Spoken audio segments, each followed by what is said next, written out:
오늘 우리 주님의 살과 피를 먹는다는 것이 어떤 뜻인지 한번 생각해 보려고 합니다. 여러분 이 말씀 많이 들었죠, 그렇죠? 여러분 이 말이 이렇게 소문으로 오해돼 가지고 초대교회는 예수교가 사람의 살과 피를 인육을 먹는 그런 종교라고 많이 오해를 받고 죽임을 당하기도 했습니다. 그래서 여러분 오늘 우리 오병이어 이제 네 번째 마지막 우리가 살펴보면서 오늘 특별히 주님의 살과 피를 먹는 것이 어떤 것인지를 같이 한번 생각해 보고자 합니다. 여러분 오병이어 표적은요 너무 중요했어요. 우리도 잘 알고 예수님도 엄청 강조했죠. 여러분 70일째를 걸쳐가지고 예수님도 잘 모르는 유대인들에게 또 얘기하고 또 오해하니까 또 얘기하고, 여러분 사복음서를 적었던 기자들도 너무 중요했기 때문에 4명이 모두 다가 이 표적의 내용들을 각각의 복음서에 다 기록할 정도로 오병이어의 표적은 여러분 대단히 중요합니다. 요한복음에 7가지의 표적이 나옵니다. 우리가 살펴보았던 가나의 혼인잔치, 그죠? 그 다음에 가버나움의 그 왕의 신하를 살리는 그 표적도 있었고요. 그 다음에 38년 된 우리 그 중풍 병자 고치는 표적도 있었고, 그 다음에 여러분 오늘 우리 오병이어 이 표적이 있었고, 무리를 걷는 표적도 있잖아요. 요한복음의 표적은 그냥 단순히 큰 기적으로만 끝나는 게 아니라 모두 다가 예수님을 가르치고 예수님의 십자가를 가리키는 아주 결정적인 그런 표적이고 기적입니다. 여러분 그래서 오병이어가 여러분 진짜 엄청나잖아요. 여러분 그 멸치 같은 작은 고기 5개하고 비스켓 같은 여러분 그 보리떡 2개 가지고 수만 명을 먹였어요. 여러분 그 규모는요 여러분 상상을 못해요. 진짜 큰 기적이고, 여러분 사람들이 오죽했으면 예수님께서 그 기적을 수만 명이 먹는 걸 보고 야, 이 사람이 진짜 이제 왕이 돼야 된다. 진짜 우리 모든 먹는 문제 이제 다 끝났다. 이제 로마의 압제에서 있는 이 모든 문제가 다 끝났다고 할 정도로 예수님을 그렇게 왕을 삼으려고 달려들 정도로 엄청난 기적이었어요. 그런데 여러분 이 기적을 내가 작은 것을 바치고 하나님께 물질을 드렸으니까 나는 큰 축복을 받는다, 이런 식으로 해석하시면 안 된다고 제가 누누이 말씀을 드렸어요. 여러분 이 오병이어의 기적은 내가 드렸으니까 무슨 자판기 빼먹듯이 내가 이만큼 드렸으니까 하나님께서 이렇게 많이 주신다는 여러분 그런 내용으로 보시면 안 되고, 여러분 제가 계속 말씀을 드렸듯이 이 오병이어의 기적은 예수님 자신이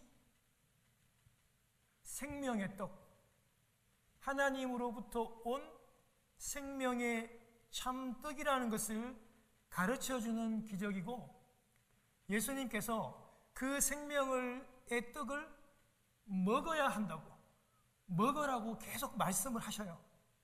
그리고 그 생명의 떡을 먹는 자가 살 수 있대요. 영생할 수 있대요. 그리고 마지막 날에 그 먹는 그가 바로 부활할 수 있다고 이 오병이어의 기적을 계속 주님께서 말씀을 하시고, 그 의미가 그런 거예요. 여러분 그럼 생명의 떡이신 주님을 먹는다는 게 뭘까?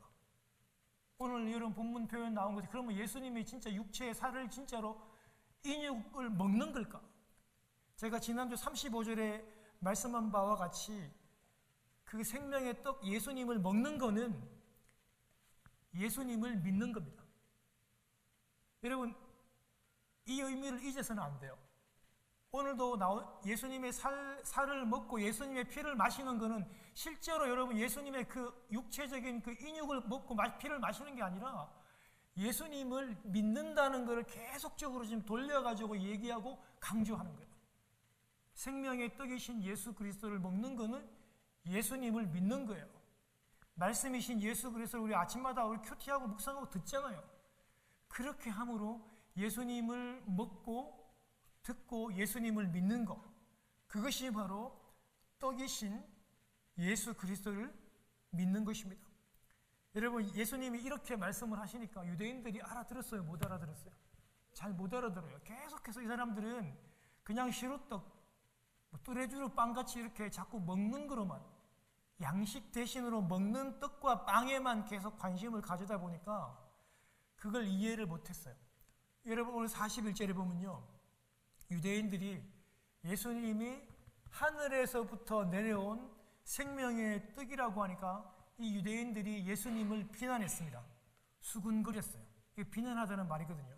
그런데 항상 그렇습니다, 여러분. 예수님에 대해서 조금 아는 사람들이 비판적입니다. 예수님에 대해서 조금 아는 그것 때문에 그 사람 진짜 위험에 빠집니다. 여러분, 오늘도 유대인들이 아무래도 예수님과 함께 고향에서 같이 자랐던 것을 본 사람들인 것 같아요. 왜냐하면 지금 이 6월절 큰 명절에 갈릴리 고향에서도 올라왔으니까요. 예수님의 어린 시절을 조금 아는 사람들이 그들의 신앙의 발목을 잡는 거예요. 왜냐하면 봤다고 얘기하잖아요. 자기들이 어릴 적 예수님이 막 콧질질 흘리고 다니고, 뭐 빨가벗고 다니고, 뭐 땅에 떨어진 거 주워 먹고, 여러분 이렇게 하는 예수님의 모습을 우리가 보았고, 그 아버지가 요셉인 것도 알고, 그 부모님도 우리가 아는데, 그 깐난쟁이, 그 코올리개가 어떻게 하나님으로부터, 하늘로부터 왔냐? 이게 말이 되냐? 이렇게 하면서 그들이 수근거렸어요. 너희 부모도 안다, 내가. 네 어릴 적도 내가 다 봤다. 이렇게 하면서 그들이 지금 말하고 있는 의도가 뭐냐면, 어떻게 해서 너를 믿는 사람이 구원을 받을 수 있어? 구원은 유대인들이 통상적으로 알고 있는 것처럼 율법을 완벽하게 지키고 선을 행하는 것이 구원이라고. 구원은 너같이 하찮은 그런 사람을 믿고 먹는 것이 구원이 아니라 율법을 지키는 것이 구원이라고, 이렇게 하면서 이 사람들이 굉장하게 좀 안다고 교만이 지금 말하고 있는 거예요. 여러분, 예수님께서 그들이 비난하고 불평하는 그 수군거림에 대해서 말씀하십니다. 예수님은요, 구원은 율법과 선행이 아니라 먼저 하나님께서 이끌어 주어서 나에게로 이끌어 주어야 구원을 받는다고 합니다. 이 성령님의 인도시겠죠. 하나님이 여러분들을 이끌어 주셔가지고 이곳에 예배할 수 나올 수 있는 것이고, 하나님께서 여러분들을 성령께서 이끌어 주어서 예수를 믿게 하시는 겁니다. 내가 예수를 믿어주는 게 아니에요, 여러분. 그건 절대 있을 수가 없는 일입니다. 먼저 하나님께서 나를 이끌어 줘서 구원을 받았고, 그런 자만이 마지막에 44절에 보면 마지막에 부활할 수 있다라고 얘기합니다. 그리고 생명의 떡인 나를 먹어야 구원을 받는다. 즉 세상을 구원하려고 주는 그 내 살, 그 살을 먹어야 구원을 받을 수 있다고 주님께서 그들에게 말을 해요. 여러분, 이렇게 예수님께서 생명의 떡을 먹는 거, 내 살을 먹는 거는 믿는 것이라고 제가 여러분들에게 말씀을 드렸어요. 그렇게 예수님을, 즉 예수님이 나를 믿는 자만이 구원을 받을 수 있다라고 지금 이야기하고 있는 것입니다. 여러분, 그런데도 이 유대인들이 또 알아듣지를 못합니다. 그리고 여러분 52절에 보면요, 이제는 아마 몇몇은 이렇게 알아듣는 눈치였던 것 같아요. 그러다 보니까 이제는 그 사람들끼리 예수님께서 생명의 떡이고 예수님께서 살이라는 것을 자기를 먹어야 구원받는다는 것 때문에 이제는 서로가 이렇게 뭐 엄청나게 크게 싸워요. 크게 논쟁하면서 지금 다투고 있어요. 그들이 52절에 여러분 한번 읽어보겠습니다. 시작. 그러므로 유대인들이 서로 다투어 이르되 이 사람이 어찌 능히 자기 살을 우리에게 주어 먹게 하겠느냐. 여러분, 유대인들이 지금 계속 오해합니다. 예수님의 그 육신의 그 살을 먹인다는 것으로 그렇게 오해하고 있는 것이죠. 여러분, 실제 예수님의 육신의 살이 아니라, 여러분, 이건 제가 이따 설명드릴 건데요. 여러분, 이 6월절의 배경을 알면 조금 이해가 더 쉬워요. 여러분, 이 육신의 살을 먹는다는 것은요, 그 죽음과 희생을 얘기하잖아요. 예수님의 살을 먹는다는 것은 예수님의 그 육체, 그 인육을 먹는다는 게 아니라 예수님의 십자가의 죽음과 십자가의 희생을 가리키는 거예요. 여러분, 출애굽기 12장에 보면 유월절 사건이 나와요. 여러분, 예수님이 유월절에 그 어린 양이란 걸 다 알고 계시죠? 여러분, 거기서 다 동의하시고 믿잖아요. 그죠? 예수님은 실제로 유월절에 어린 양으로 오셨고, 실제적으로 여러분, 예수님은 유월절에 양이 잡히는 그 시간에 십자가에 죽었어요. 여러분, 유월절에 보면 1월 10일 날에 어린 순양을 데려옵니다. 그리고 여러분, 4일을 데리고 있어요. 14일 날 잡습니다. 왜냐하면 이 흠이 있으면 안 되니까 그 살펴보기 위해서 4일 데리고 있다가 14일 날에 양을 잡는데, 그 당시에 식구들이 숫자를 계산해서 이 양을 잡았다고요. 양을 잡아서 어떻게 했습니까? 여러분, 내일 이스라엘 백성이 여러분 어디로 가야 됩니까? 내일 출애굽을 해서 가나안 땅, 약속의 땅으로 가야 돼요. 그래서 그 밤에 잡은 양의 고기를 구워서 먹었다고요. 쓴 나물과 여러분 그 누룩을 넣지 않는 무교병과 함께 급히 이 어린 양의 고기를 먹었습니다. 실제로. 그리고 여러분, 어린 양의 그 피는 어떻게 했어요? 그 피는 문설주와 문인방에 발랐어요. 여러분, 그래서 여러분 그 피가 어떤 의미죠? 대속이죠. 피를 바르지 않는 그 집안에 있는 장자들은 다 죽었어요. 죽어야 되는데 이 어린 양의 피를 바름으로 이 어린 양이 대신 죽는 거예요. 그런 의미잖아요. 그리고 실제적으로 여러분, 피 말고 어린 양의 고기는 이스라엘 백성이 먹고 그 다음날 그 먼 광야의 길을 떠나기 위해서 실제적으로 여러분 이 고기는 그들에게 큰 영향이 되었어요. 힘이 되었어요. 여러분, 어린 양의 그 살을 먹기 위해서는, 그 피가 생기기 위해서는 그 어린 양이 어떻게 돼요? 죽어야 하는 거예요. 예수 그리스도의 살을 먹는다는 것은 바로 예수 그리스도의 십자가의 죽음을 가리키는 거예요. 여러분, 이것을 꼭 염두에 두시고 한번 살펴보기를 원합니다. 사랑하는 여러분, 주님은요, 이렇게 당신의 그 살을 먹는 문제로 지금 유대인들이 서로 막 심하게 싸우거든요. 회당에서 싸우고 있으니까 두 번째로 예수님께서 어떤 말씀을 하시냐면요, 예수님께서 말리시는 게 아니라 한술 더 떱니다. 예수님은 한술 더 떠가지고 어떻게 하냐면 완전 불난집에 지금 휘발유를 확 붓는 거예요. 기름을 붓는 것처럼 싸우고 있는 그들에게 주님이 어떻게 말씀하시냐면 53절과 54절 한번 보세요. 같이 한번 읽어볼게요. 시작. 예수께서 이르시되 내가 진실로 진실로 너희에게 이르노니 인자의 살을 먹지 아니하고 인자의 피를 마시지 아니하면 너희 속에 생명이 없느니라. 여기까지 읽겠습니다. 여러분, 예수님이요 한술 더 떠가지고 인자의 살을 먹지 않고 인자의 피를 마시지 아니하면 너희 속에 생명이 없다. 예수님의 그 살의 문제로 싸우는 그들에게 살뿐만이 아니라 인자의 피도 마셔야 된다. 그래야 생명이 있다. 내 살을 먹고 내 피를 마시는 사람이 영생을 가지고 그가 마지막 날에 부활할 것이다. 내가 살리리라. 그렇게 얘기합니다. 여러분, 저는 미국에 와서 특별히 더 접할 기회가 좀 많았습니다. 여러분들도 여러분 주일시 여러분의 손님으로도 있고 여러분 친구도 있을 거 아니에요. 여러분, 지금도 여러분 유대인들이 음식법 지킵니다. 그걸 여러분 코셔라고 합니다. 아시죠? KOSHER, 코셔. 모세가 지금으로부터 3,500년 전경의 율법을 받고 난 다음부터 지금까지 지킵니다. 여러분, 그 유대 음식법의 여러분 그 큰 줄기는 음식의 피를 빼는 겁니다. 여러분, 지금도 주일시도 웰든 안 먹잖아요. 어떻게 잡아가지고 어떻게 피를 안 먹을 건지 여러분 이 음식법에 관심이 많아요. 왜냐하면 피째 안 먹는 이유가 뭐예요? 피는 피 안에 생명이 있다고 생각하기 때문이에요. 여러분, 그런 유대인에게 예수님께서 살을 먹고 피를 마시래요. 얼마나 여러분 예수님의 이 표현이 충격적이고 극단적이겠습니까? 아니, 그런데 왜 주님이 이런 말씀을 하시냐고.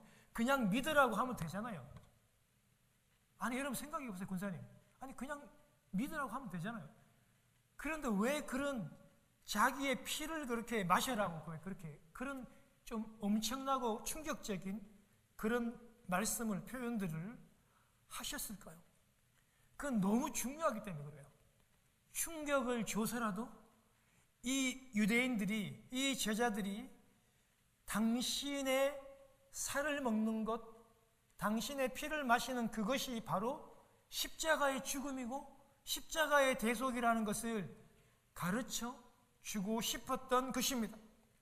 그리고 그 예수님을 먹는 것이, 살을 먹고 피를 마시는 것이 곧 예수님을 믿는다는 것을 가르쳐 주고 싶었기 때문에, 강조하고 싶었기 때문에 예수님께서 다수 좀 극단적인 그런 말씀들을 하고 계시는 것입니다.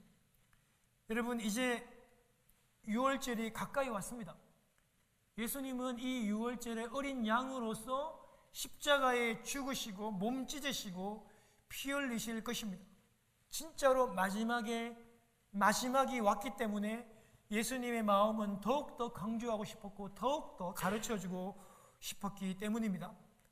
예수님의 살은 예수 그리스도의 십자가의 죽음을 얘기합니다. 예수님의 피는 당신이 우리의 죄를 대신해서 당신이 죽는 대속을 말씀하십니다. 그런데 이것을 먹으라고 하는 것은 제가 35절에 말씀한 것처럼 그것은 믿는다는 의미라고 말씀을 드렸습니다.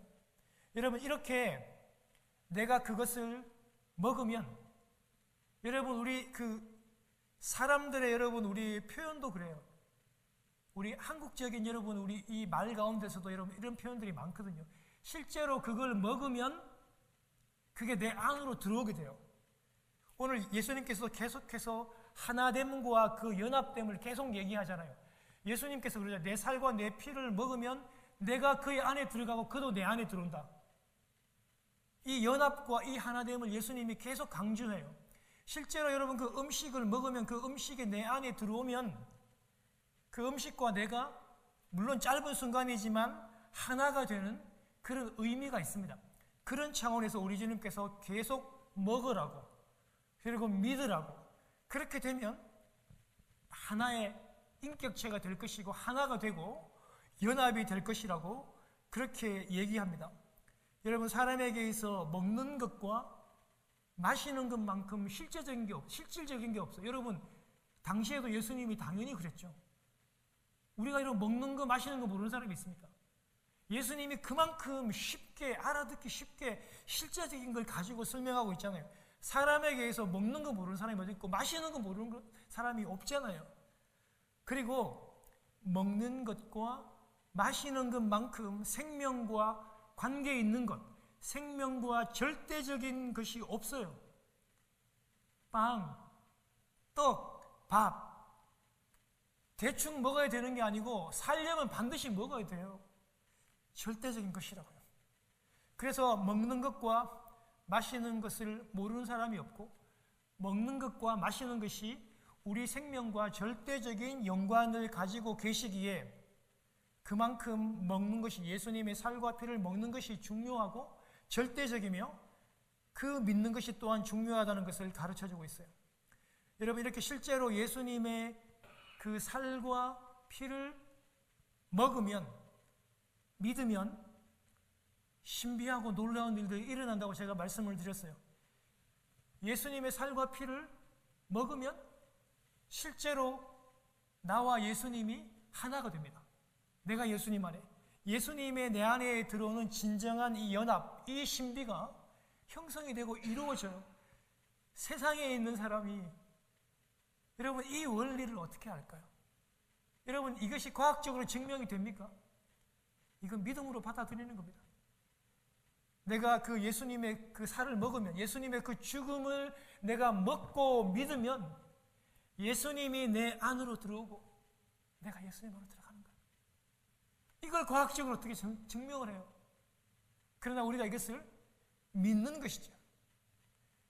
여러분, 이렇게 되면 정말 놀라운 일들이 생기게 돼요. 하나됨의 이 신비, 이 연합의 신비가 우리에게 생기게 되는 것입니다.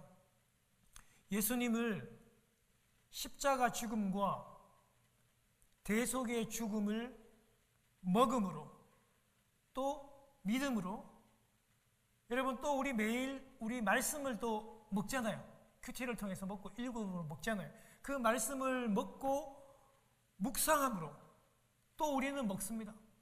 오늘 여러분 모여가지고 우리가 예배하잖아요. 예배함으로, 기도함으로, 찬양함으로 우리는 먹고 예수님과 하나가 되는 것입니다. 사랑하는 성도 여러분, 우리 시간 예수 그리스도의 그 살을 먹고 그 예수 그리스도의 피를 마심으로 하나 되십시다. 할렐루야. 여러분 이 신비를 깨닫고 알아가는 여러분 되시길 바랍니다. 이 신비를 알지 못하고 이 세상 못 살아갑니다. 대충 예수님 없이 살든지 정말 예수님을 알고 바로 믿으려면 반드시 이 신비를 알아야 돼요.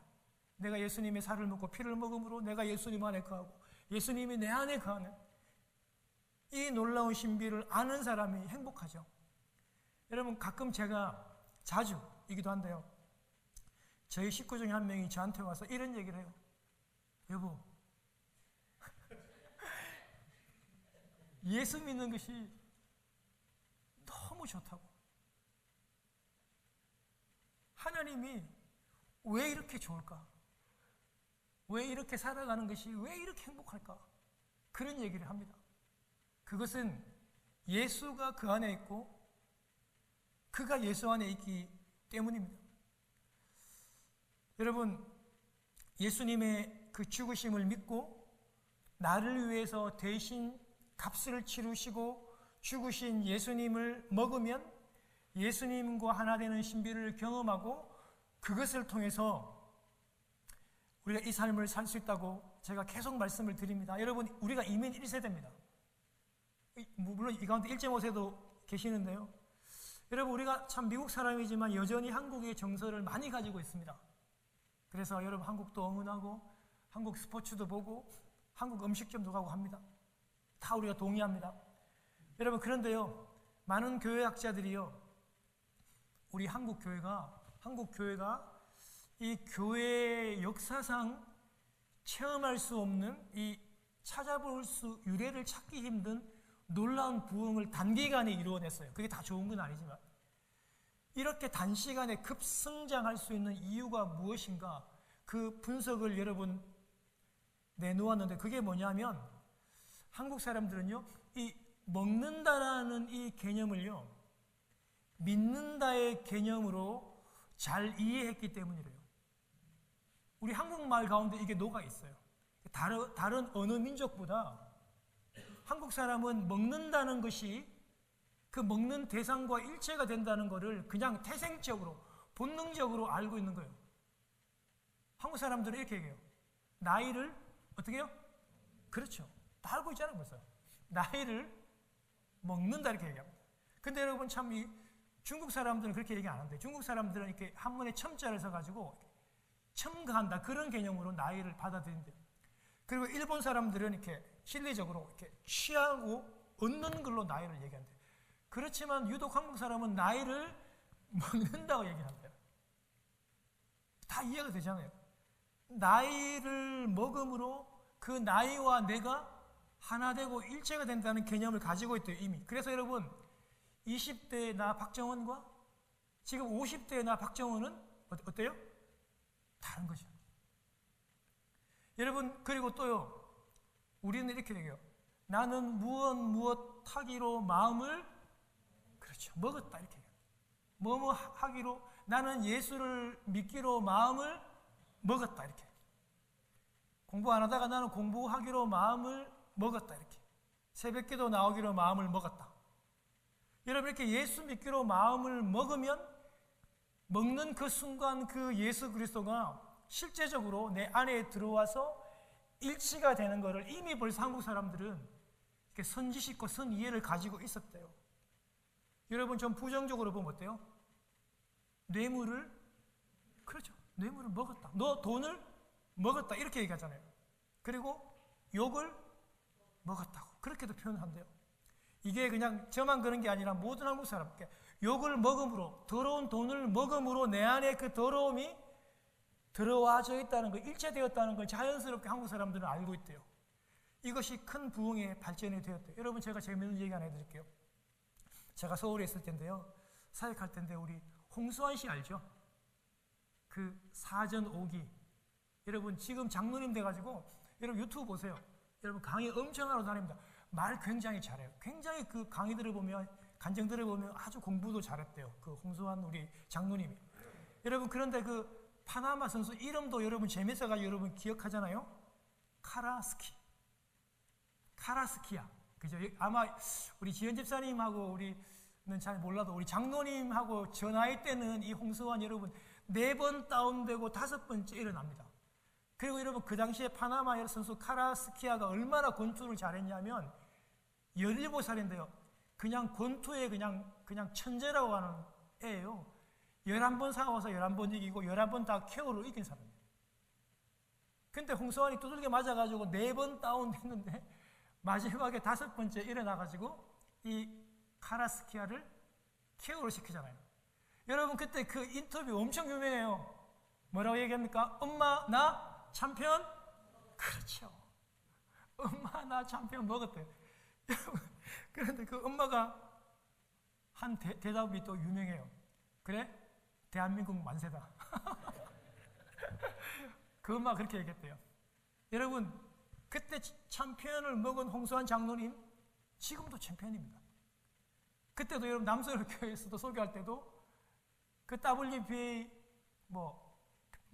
패드급이었나 그 챔피언 홍수환 이런 식으로 소개를 하더라고요. 지금도 여러분 챔피언을 먹었으니까, 하나 되었으니까 지금도 여전히 챔피언으로 우리 강의를 하러 다니는 겁니다. 여러분 예수 그리스도의 살과 피를 먹읍시다. 예수님의 십자가의 죽음과 그 대속을 먹고 믿읍시다. 여러분 그래서 우리 힘들지만 매일 큐티하잖아요. 우리가 매일 성경을 읽고 매일 기도하고 말씀을 봅니다. 여러분 이제 마지막으로 이제 하나 살펴볼게요.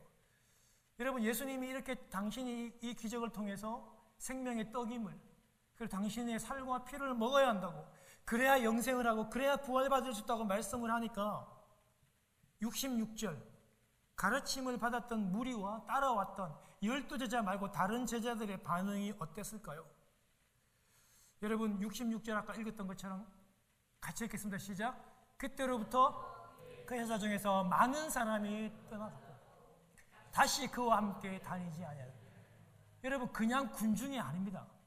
예수님 그의 제자 중에서 많은 사람이 떠나갔습니다. 그리고 떠나간 정도가 아니고 다시는 예수님과 함께 다니지 않았다고 그렇게 얘기합니다. 예수님이 먹고 예수님이 주실 그 배부를 그 빵과 떡에만 관심이 있었기 때문에 이들이 떠나가신 것입니다. 예수님 당신을 생명의 떡으로 말씀하시니까 더 이상 이제는 자기에게 돈이 안 돼. 이득이 안 돼. 그러다 보니까 육체의 배부름에 관심이 있었던 이들은, 로마의 정치적인 것에만 관심이 있었던 이 제자들은 예수님을 떠나버립니다. 자기에게는 큰 이익과 돈이 되지 않기 때문입니다. 다 떠나버리고 예수님과 같이 다니지도 않습니다.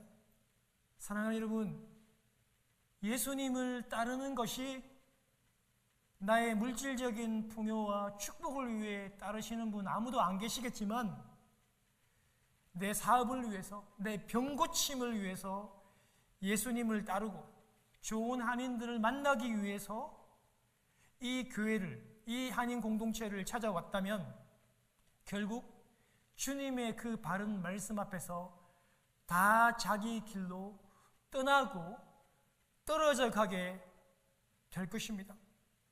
사랑하는 여러분, 우리는 그런 물질적인 것을 위해서 주님을 따라서는 안 됩니다. 우리는 풍요를 위해서, 우리의 이익을 위해서 예수 그리스도를 따르는 것이 아니라 우리는 오직 예수 그리스도의 그 살과 그 피를 먹기 위해서, 그를 믿기 위해서, 그를 전하기 위해서 우리가 예수님을 따른다는 것을 여러분 꼭 기억하십시오. 여러분, 예수님께서 오늘도 이 아침에, 이 오후에 2000년 전 그 제자들에게 말씀하신 것처럼 오늘 저와 여러분들에게 주님이 묻고 계십니다. 너희도 가리었느냐? 너희도 가리었느냐? 많은 사람들이 여러분 신앙생활을 하겠다고, 예수님의 제자가 되겠다고 믿음 생활을 시작하고 교회에 나오지만 오늘날 이 시대에 여러분 정말 많이 신앙을 버리는 시대가 왔습니다. 그들을 향해서 주님이 말씀합니다. 너희도 그렇게 가려느냐? 사랑하는 여러분, 베드로의 귀한 고백이 되기를 원합니다. 영생의 말씀이 주께 있사오니 우리가 누구에게로 가오리까? 우리 다 같이 한번 베드로의 고백을 한번 같이 하겠습니다. 시작. 영생의 말씀이 주께 있사오니 우리가 누구에게로 가오리까? 이런 고백을 하시는 여러분 되시기를 주님 이름으로